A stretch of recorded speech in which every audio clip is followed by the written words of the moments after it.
Smoke filled the air. The reflection of fire danced on the surface of the lake. My car door was ripped open, alarm screaming. I stumbled out, covered in cuts, half blind from the flash. Someone was shouting my name, or maybe just screaming. I turned toward the lake. Something floated there. A red jacket. Her red jacket.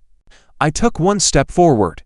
The ground gave way beneath me. Sirens wailed in the distance. My heart hammered so loud it drowned them out. I whispered, "This wasn't supposed to happen." But it did. Now everyone wants to know how it started. The fine, the fight, the chaos. They want to know why a woman named Karen, head of our HOA, is no longer around. They'll tell you it was about a swimming fine. They'll say I lost control.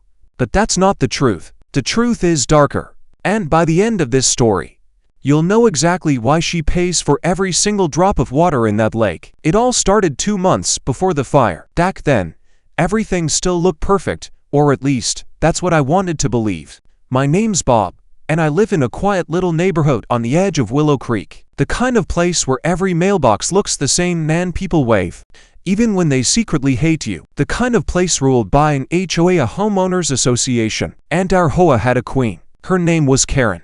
At first, I didn't think much of her. She was the type who smiled like a knife, polite on the surface, but sharp underneath. She walked around with her little clipboard, inspecting lawns, fences, mailboxes.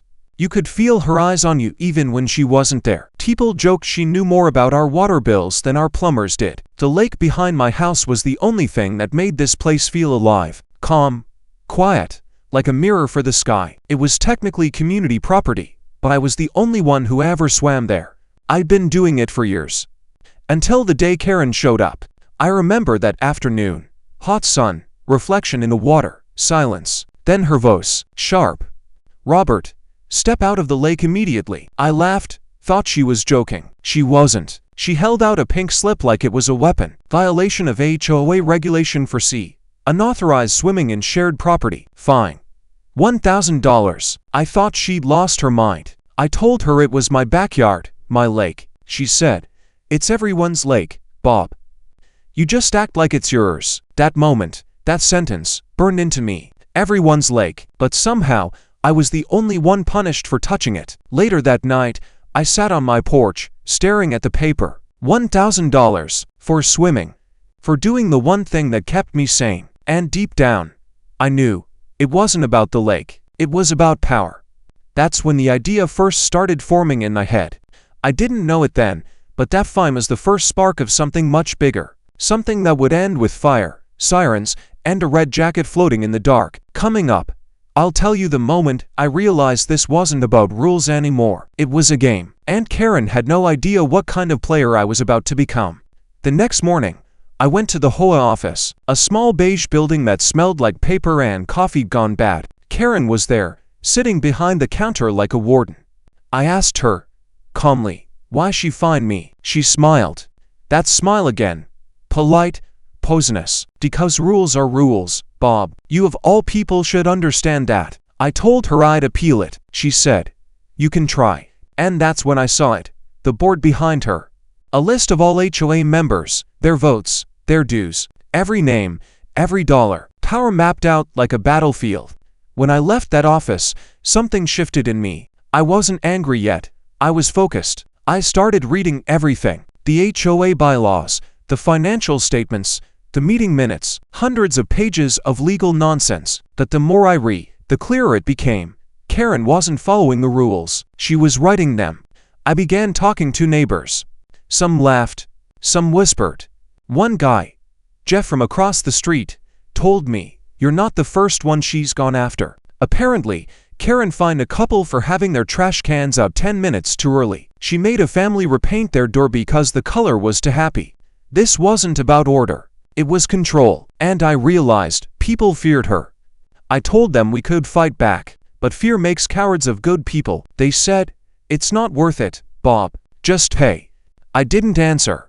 Because for me, it wasn't about money anymore. It was about dignity. That night, I made a plan. I'd attend the next HOA meeting. I'd expose her double standards, her misuse of funds, everything. But I had to be smart. She had eyes everywhere. And I couldn't afford to lose round 2. 3 nights later, I got my first warning. A letter in my mailbox, No return address. Drop it, or the next fine won't be about swimming. I remember standing under the porch light, letter trembling in my hand, hearing the crickets go silent. That's when I realized this wasn't just bureaucracy, it was war. And if Karen wanted a war, she was about to get one. Coming up, I'll tell you how I turned the HOA's own system against her, how I used their rules to pull the floor out from under her feet, and why, from that day forward, Karen never looked at me the same way again. I started spending my nights with stacks of papers instead of sleep. The whole bylaws became my new Bible. Each line, each clause, each comma, I memorized it. I learned that power in the HOA wasn't about authority. It was about procedure. The first rule I found: any board member could call a vote of confidence. The second: all financial decisions had to be made in open meetings. Karen had been approving fines in private. That was my opening. I started small. I showed up at every HOA meeting, sat in the front row, said nothing, just watched. Every time Karen smiled at me, I smiled back. I wanted her to feel me breathing down her neck. Neighbors began to notice. Bob's going after her. They whispered, "Goat, let them talk." Fear spreads both ways. Then came the first strike. I filed an official complaint, citing Article 8, Section 2, unlawful execution of fines without majority approval. It forced the board to review her actions publicly. Karen tried to brush it off, that the rules were the rules, her words. When the review came, I was ready. I presented her own paperwork, dates, signatures, amounts, all the times she fined people without approval, even the $1,000 fine on me. Silence filled the room. For the first time, Karen didn't smile. The vote was close, 3 in her favor, 2 against. She survived, but she bled. That night, I found my tires slashed. 4 perfect cuts, like someone wanted to remind me who still ruled this street. I laughed, because it only confirmed one thing: she was scared. Over the next few weeks, I kept pushing. I requested access to financial statements, public by law. She refused. That was her mistake. I filed a motion through the HOA district office. Now she had to comply. The documents arrived in a sealed envelope. Inside, numbers that didn't add up. Thousands missing. Funds labeled as maintenance, but no receipts. And 1 payment. To a consultant. Her husband. I sat there, staring at the page, heartbeat pounding in my ears. I wasn't imagining things anymore. She was stealing from us. I knew what I had to do next. I wasn't just fighting a petty dictator now. I was holding a loaded gun made of paper. Coming up, the night I pulled the trigger, when everything I thought I controlled started to control me. The night of the HOA meeting felt electric. Every porch light was on. People came, not for rules or maintenance, but for blood. I brought the evidence, a folder thick enough to break a wrist. Numbers, transactions, signatures, proof. Karen stood at the front like a queen defending her throne. Her clipboard was gone. She didn't need it now. She had words. She had followers. When it was my turn, I walked to the microphone. I could hear my heartbeat through the cheap speakers. I started with one sentence: Karen has been using HOA money to pay her husband. Gasps, a few murmurs, then silence thick as oil. I laid out the pages, one by one. The receipts, the unexplained transfers, the $55,000 consultant fee. She tried to interrupt. I didn't let her. Every time she opened her mouth, I dropped another document. Her mask began to crack. You could see the panic under her skin. Then she did something I didn't expect. She laughed, loud, cold. "You think anyone here cares?" she said. "They like their lawns clean, their water clear, their neighborhood quiet. I give them that." And she was right. The crowd didn't cheer. They didn't boo. They just stared, frozen, afraid. When the vote came, they sided with her. Again, 4-1. That's when it hit me. The truth doesn't matter if fear speaks louder. I left that hall shaking. Not from anger, from clarity. I understood now.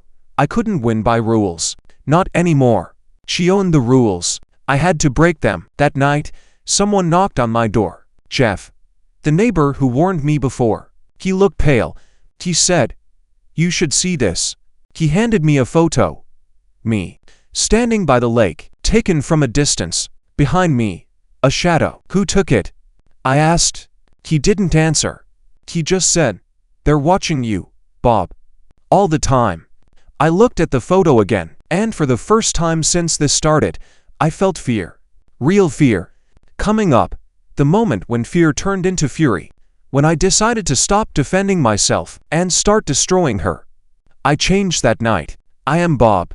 I slept like a man with a plan, not like a man waiting to be punished. The fear that had crawled into my bones turned into cold work. I knew how fear worked now. I knew how power hid behind rules and smiles. I decided to stop playing by their timing. I decided to take their clock apart. I started with quiet things. A letter here. A phone call there. I did not shout. I whispered. I placed questions where they could not be ignored. I asked for audits. I asked for receipts. I watched faces.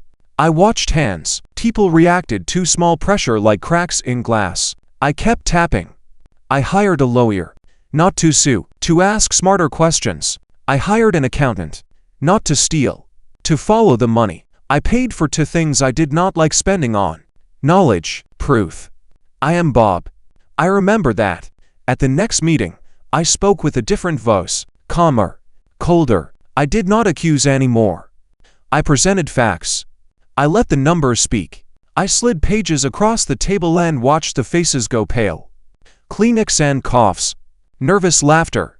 Small, sharp noises. Karen tried to interrupt.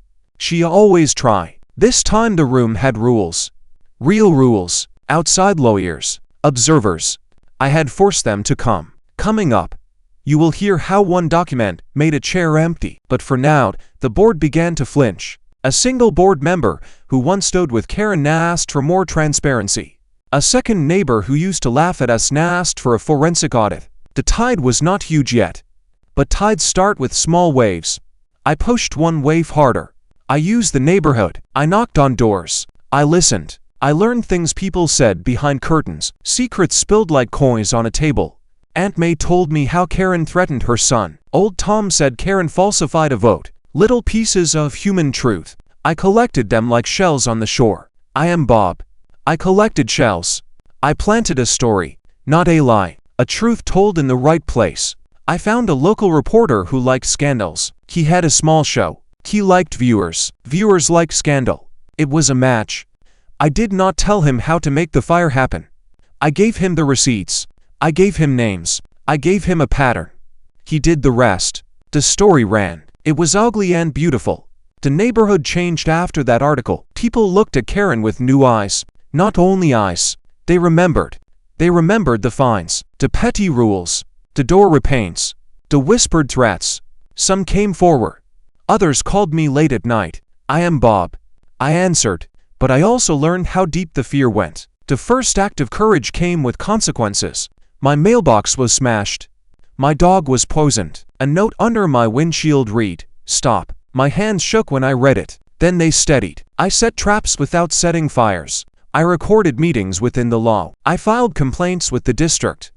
I used them like a net. I posted the receipts online for everyone to see. The receipts were not sexy. They were numbers. They were plain. They were truth. And truth can be louder than a smile if you put a megaphone to it. Karen struck back in a way I had not expected. She did not yell in meetings anymore. She used people. She played the charity card. She brought food to the elderly. She dressed softer in community photos. She smiled in ways that were harder to prove. She accused me of being aggressive. She said I was tearing the community apart. Some believed her. Some were too tired to fight. This is how power survives. It changes leather for silk and calls it virtue. I watched her change her face like an actor. But the money kept talking. I kept showing the money. In one public hearing, the auditor read a list of transfers out of HOA accounts. One transfer stood out. $55,000. A transfer described as community enhancement. Enhancement, my foot. It was a word like sugar in a bitter coffee. It was supposed to hide the taste. I pushed where it hurt. I demanded who signed for that money. I am Bob. I demanded. We called a special meeting. The hall was fuller than I had ever seen. People brought coffee. People wore shoes they had not worn to meetings. Camera phones lifted like little sunrises. Karen walked in with the same clip step. She smiled like nothing was wrong. I met her eyes. She met mine. Neither of us blinked. I read the paper aloud. I read the line that named her husband as a consultant. Silence shredded the room. Her supporters shuffled. They looked guilty. One of them, a man named Paul, stood up and said he had not known. Another, Mrs. Lennon looked away and whispered, "I thought it was normal." Normal. The word tasted like bile. Coming up, the vote that changed everything. But in the moment, the vote hung like a blade. Karen's voice turned small for the first time. She tried to cry. She tried to plead. She offered to resign. She offered to return the money. But the pattern was clear now. The receipts were a map. The map led to more questions. Then someone asked a question no one expected. "Where is Karen's husband tonight?" Heads turned. Phones lit up. A rumor that had been whispered for weeks became a search. No one could find him, and people started to wonder what else they could not find. I felt the room shift beneath me. I am Bob. I felt it like the first tremor before an earthquake. But for every move I made, the pushback became sharper. Someone slashed my garden hose. Someone defaced my yard sign. Someone left a dead animal on my step. Threats wore a costume of neighborly pranks, so I escalated inside the law. I filed police reports. I brought the press to audits. I asked for criminal review. I brought auditors who asked real questions. They did not like being lied to by a person who once ran a tidy neighborhood like a dollhouse. Taper became pressure.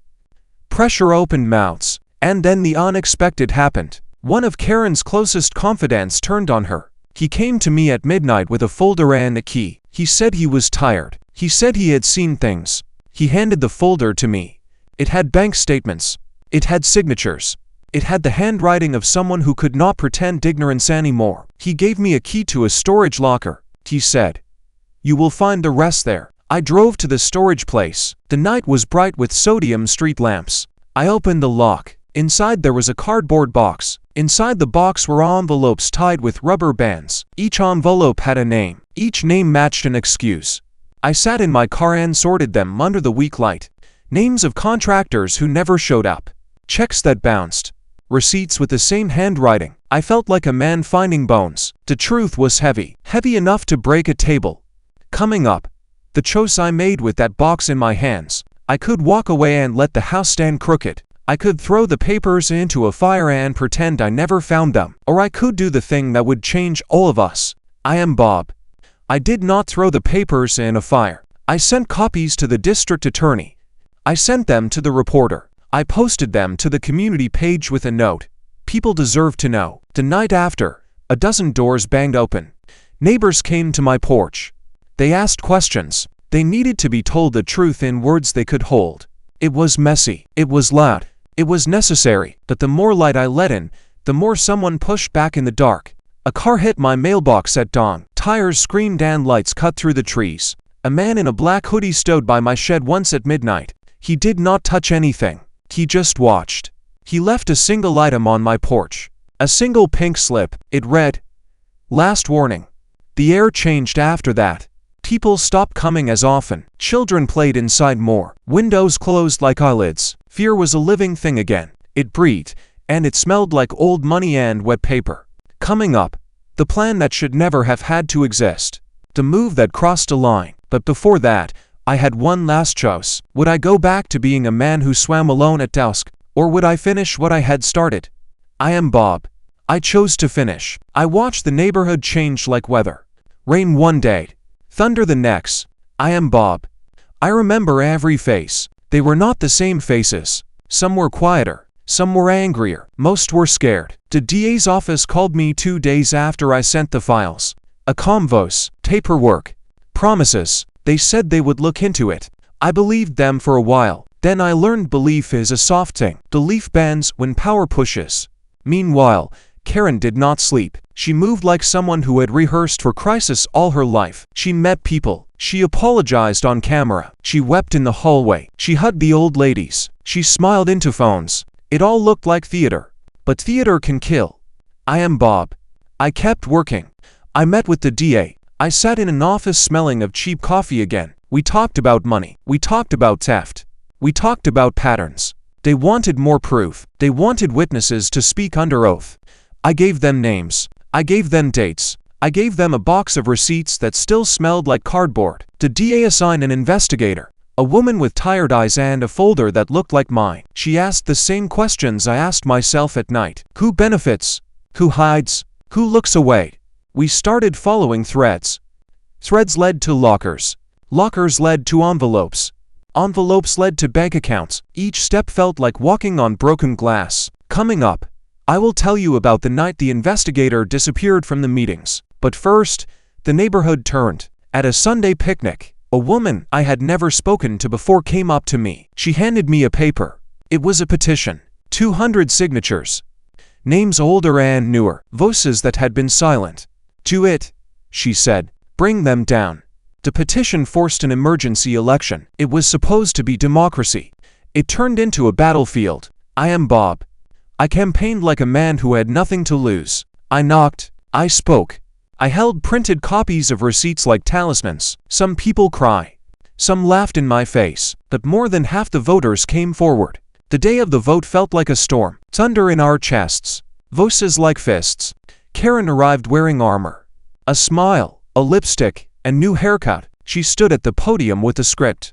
I stood with a folder and a camera. People spoke.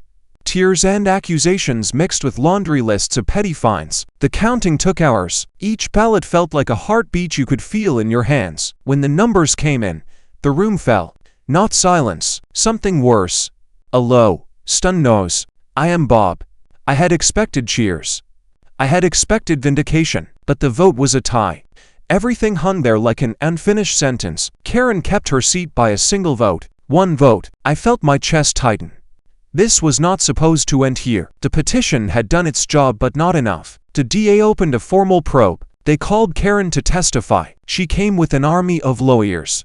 She smiled like it was a stage and wore people in the front row like props.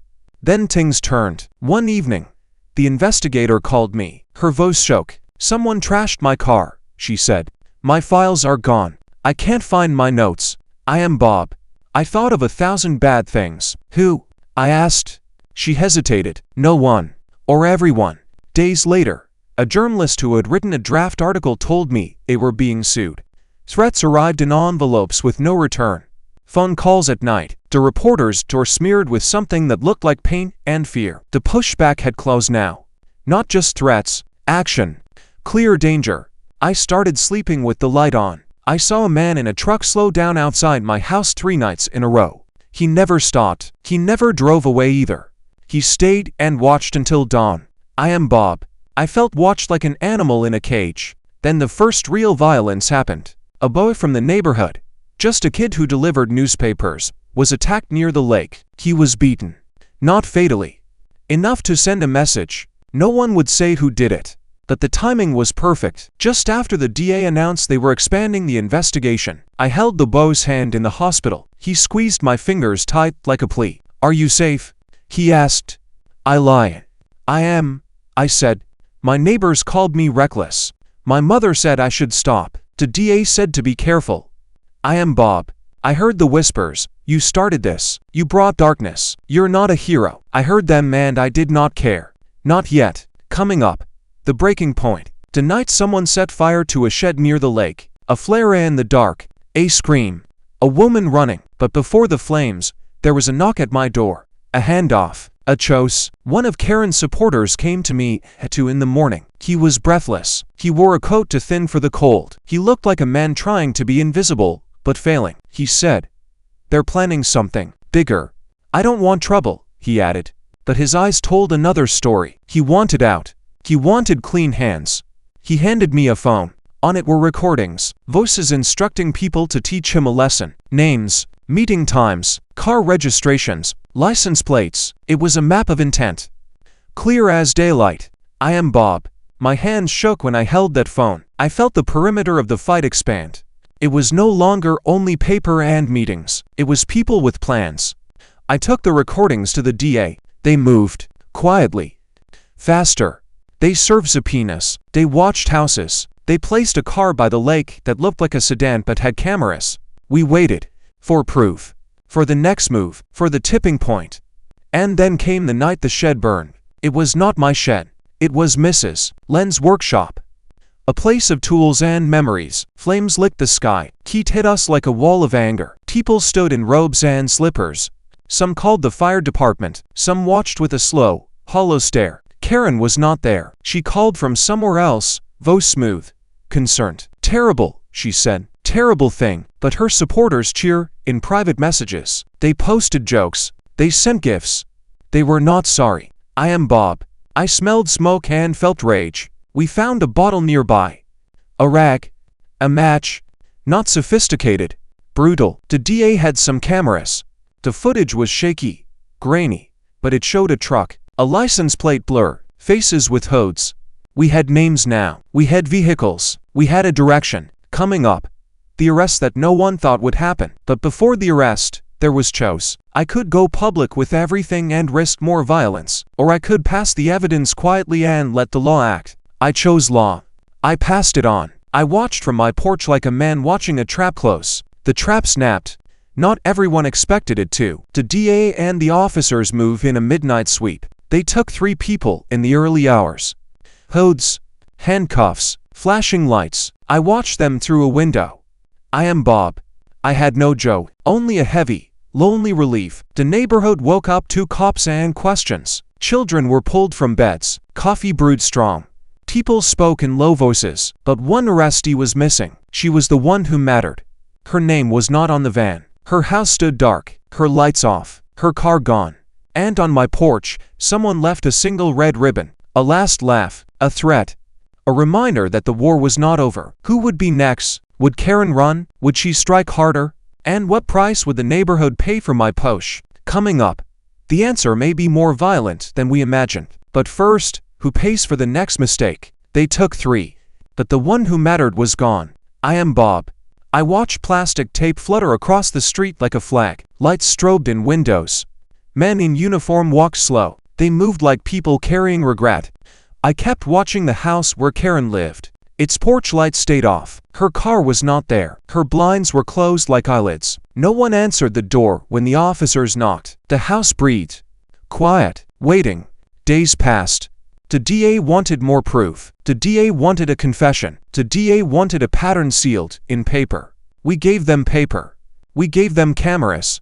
We gave them witnesses who would testify. Still, the one person who could close the loop was gone. I started getting calls.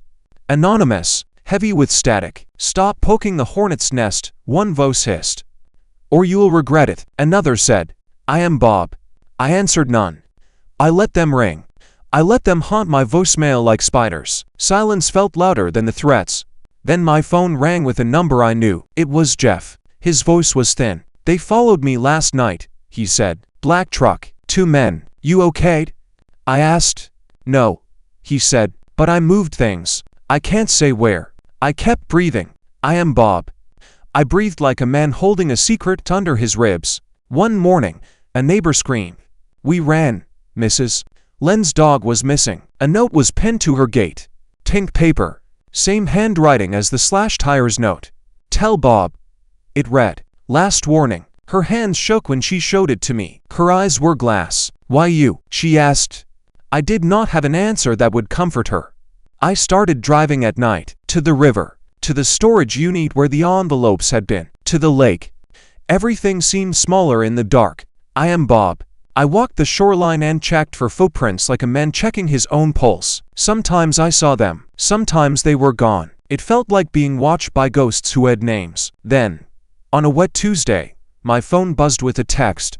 No name. A picture. A photograph of Karen. Her face in a crowd. Blurred.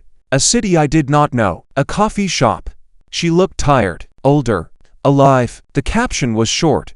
Found. I felt the cold hand close around my heart. Relief tried to rise, but it tasted like ash. I called the DA. They said they were working on it. They said she had been traced to a motel. But that doesn't mean she's safe. I said, you did this, Bob. The investigator said, people are angry. People will do things. I am Bob. I heard those words like a bell. A warning bell that cut across the dark. The next day a car hit my fence. It was more than vandalism. It was a message. The driver left a scrap of fabric in the yard, a piece of red cloth, her jacket color. I held it like a relic. My hands smelled like metal. The woman across the street watched from her window. Her lips moved. She mouthed, run. My options narrowed like a fist. I could go to the DA and beg for protection. I could leave town and sleep in a motel until this storm passed.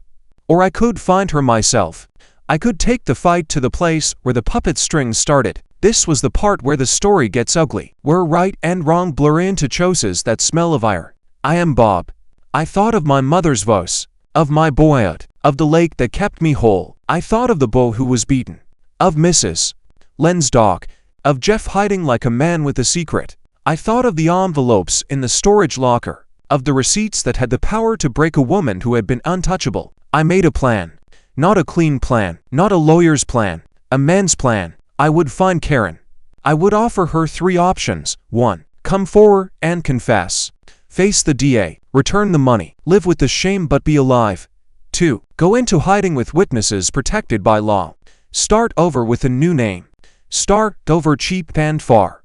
3. If she refused both, I would expose everything on my terms. I would release the names. I would put the receipts and the recordings into the hands of people who would not be gentle. Each path had a cost. If she confessed, the neighborhood might heal.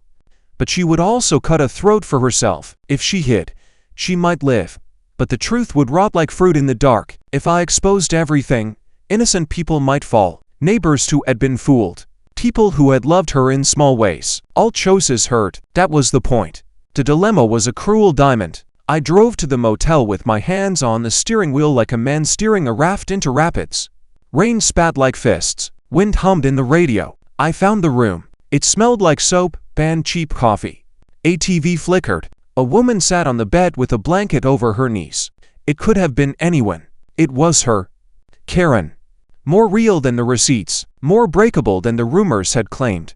She looked at me like a queen who had been dethroned. Not angry. Not defiant. Flat.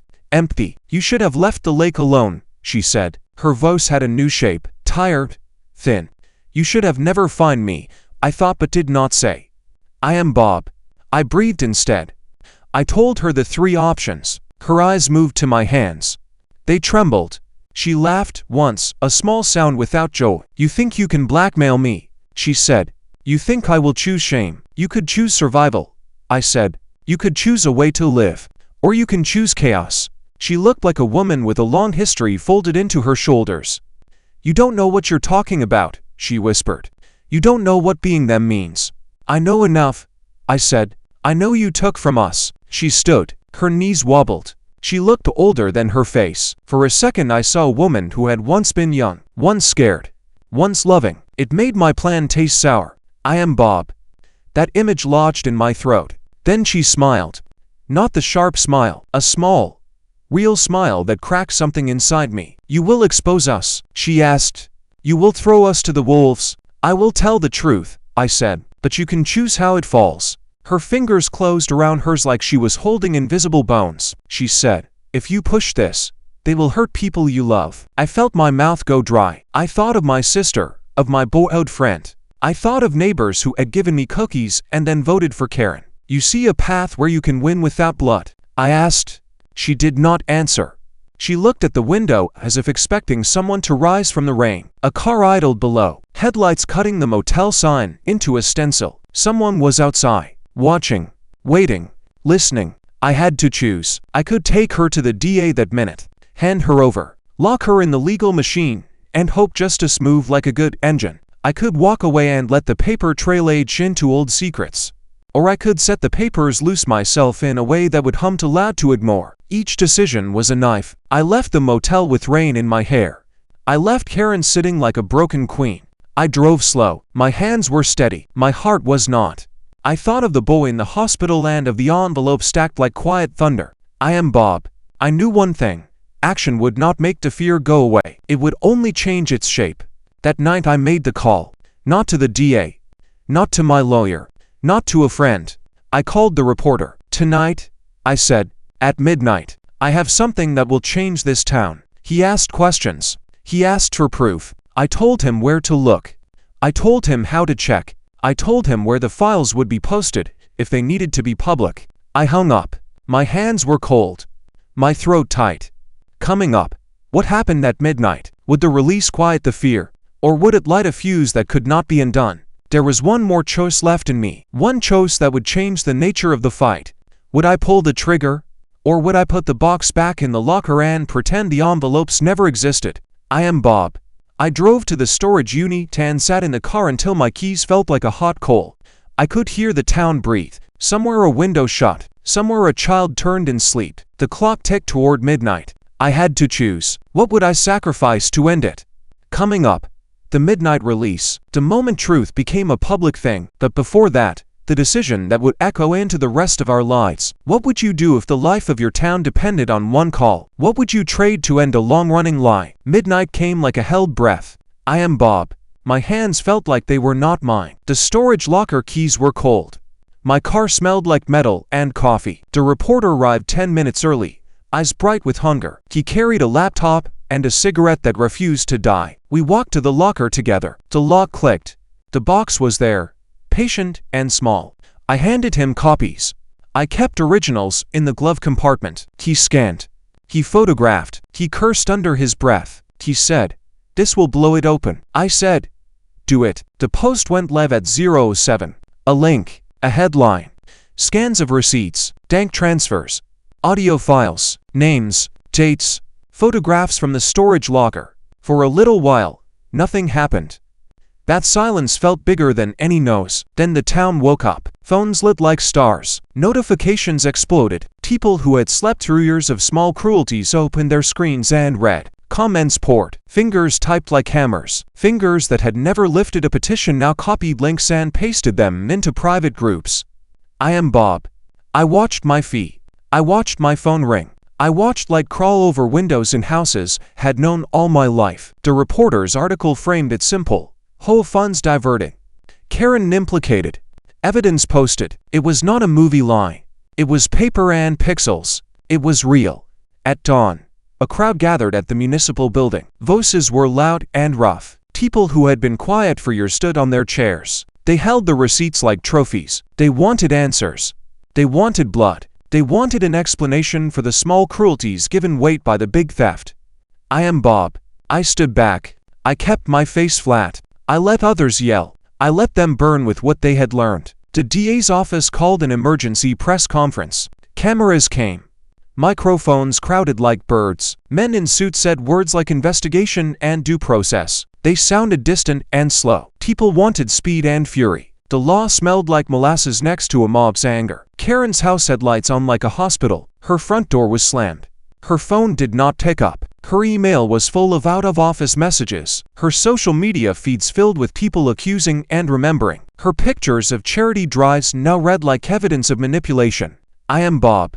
I felt the crowd's hunger and also a chill. Getting the truth out had shifted the air. But truth does not always free you. Sometimes it makes monsters move. By noon, a lawyer for Karen released a statement, calm, cold. Allegations, it said, unverified. We will respond in due time. In private groups, her supporters gaslight with precision. It's a witch hunt, they wrote. He's a troublemaker. What about all the work she did? They posted fabric-soft images of her smiling with seniors. They tried to color the receipts with charity photos. People argue online like gladiators. Friends who had once waved in the street now sent each other clips and links, each choosing sides. Houses became islands. Then the first violent message arrived. A man broke a window at the community pool. He left a note taped to the ladder. It read, "Traitors get wet." It was small. It was stupid. It was a start. By the end of the day, cars had been keyed. Mailboxes toppled. Someone threw paint at the HOA sign. A child's bike lay half broken in a yard. Fear slipped back under doors like a wet cloth. I am Bob. I watched the ripple and felt responsible. Did I make them brave? Or did I make them targets? The DA called me in. White room. Coffee that tasted like paper. Men with low voices. They asked for witness statements. They asked for chain of custody for the documents. They wanted everything by the book. They asked me to testify at a hearing. I signed my name like a man leaving a mark. I gave names to investigators who did not flinch. I asked them, "Can you protect witnesses?" They said yes, with careful faces. I believed them in pieces. I wanted them to move fast. Coming up, you will see how truth becomes a weapon for some and a shield for others. By dusk, someone posted a video of Karen in a diner. She talked to a man with a voice like velvet. In the background, a car idled. Someone recognized the plates. They were linked to a company we had found in the receipts. People started to connect dots like the town had become a notebook. The press built momentum. A television crew showed up at my house. They asked questions while cameras crawled up my steps. I said what I had to say. My voice felt like gravel. "I am Bob," I said. "People deserve to know." It sounded smaller than I thought. Then the reporter asked about safety. "Are you afraid?" she said. My answer was simple. Yes. I was not brave in that moment. I was frightened. Being a whistleblower is not being a hero. It is being a target with a cause. At twilight, someone tried to break into the DA's evidence room. Sirens flashed. Guards swarmed. A window had been pried.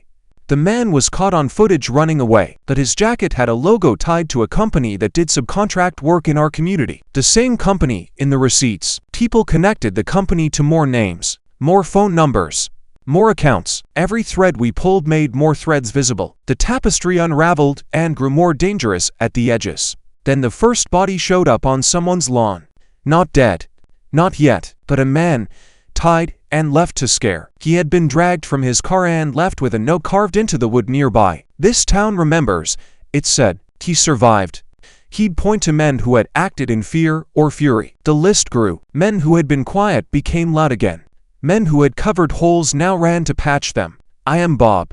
I slept less. My dreams were thin strips of memory. I kept waking with my palms cramped. I felt the town fracture into factions like thin ice. I felt the weight of my chose. How a clock cannot be put back. Truth had been poured into a river. It carried both gold and glass. At night, I walked the lake. Lights from houses winked like removed teeth. The water mirrored the moon and also the lights of cameras. I thought of the boy in the hospital. I thought of Mrs. Len's dog. Of the investigator whose car was trashed. Of Jeff who hid. I thought of Karen. Somewhere alive, somewhere nowhere. I am Bob. I wondered if justice was a road with signs or a cliff you stumble over. Then the unthinkable happened. The reporter who broke the story called me at 2 a.m. His voice was thin. "They're taking him," he said. "They took my cameraman." He told me the cameraman had been driving home and then vanished. The feed of his last known location showed a truck slowing him down. And then a dark pull into a side road. The camera died. No footage. No sound. A silence that screamed. Immediately, the DA put protection orders in place. Officers began a search. Helicopters hummed. The town watched in a tight cold. Conspiracy theories spread. People accused the DA of inaction. People accused activists of hiding facts. People accused each other like children pointing fingers across a playground. The media circled. National outlets smelled a story about small-town corruption. The world that had not known our names now did. Headlines wrote themselves. HOA scandal turns violent. Whistleblower targeted. Community in crisis. The scale swelled. I am Bob. I had opened a door to the sun and let in a storm. I had wanted fairness. I had not wanted bodies. I had wanted money return and rules followed. I had not anticipated that those who profit from fear will fight with claws. Coming up, the moment when the DA arrests a key player, someone no one expected could be tied to the violence. But before we get there, the phone rang again. This time, it was a voice saying 3 words. "Leave town now." Who called? Who watches? Who will be next? And when the law finally moved, would that be the end? Or only the beginning? The sun rose red that morning. I am Bob. I watched the horizon like a man expecting a war. The neighborhood seemed quiet. Too quiet. Even the lake shimmered differently, like it knew something. Then the call came. The DA. "They're moving," she said. "They have evidence. They are arresting a key player today." I asked who. She paused. "Karen's closest ally, the one running the black truck." I felt a cold twist in my stomach. Relief and dread mixed like oil and water. I drove slowly. Streets empty. Windows down. Air thick with tension. The storage locker keys burned in my pocket. I held them like a promise. A weapon. A threat. Everything was on the edge. One misstep, one wrong word, one glance, and chaos could spiral. Police cars lined the street near Karen's house. Flashing lights. Cameras. Microphones. People whispered from behind trees. I watched from the corner. Hood pulled low. Karen emerged. She wore the same calm mask, but cracks ran like veins across porcelain. Her ally, the one driving the black truck, walked beside her. Handcuffed. I am Bob. I felt a twitch in my gut. Something primal. Satisfaction mixed with fear. She looked at me. Her eyes were sharp, measuring.